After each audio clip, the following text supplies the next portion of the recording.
Patuloy ang pagsalakay ng mga otoridad sa mga patagong operasyon ng mga Pogo Hub sa bansa. Ilang Pinoy na aresto sa isinagawang raid sa Pasay City. Si J.M. Mark Pineda ng PTV sa Balitang Pambansa. Higit 500 foreign nationals kabilang ang ilang mga Pinoy ang naabutan ng mga otoridad sa iligal na Pogo Hub na ito sa isang condominium building sa Pasay City.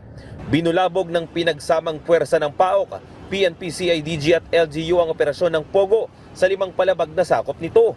Kasama sa nahuli ang mga Chinese, Vietnamese at Korean nationals. Kabilang umano ito sa mga naipasara nung ipinatupad ang total Pogo ban sa bansa. Pero kahit sarado na, ay umaarangkada pa rin ang operasyon nito.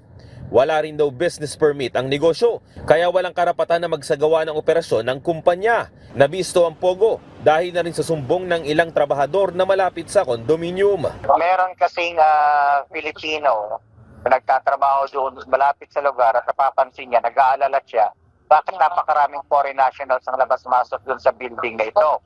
The City Government of Pasay issued a mission order to check tutorial visit kanina at nung nakita nga nila na may nag-ooperate ng illegal na Pogo, nag-issue na ng cease and desist order yung City Government of Pasay. Nadiskubre na bukod sa Pogo operations ay may halo-halong scamming activities rin na ginagawa ang kumpanya.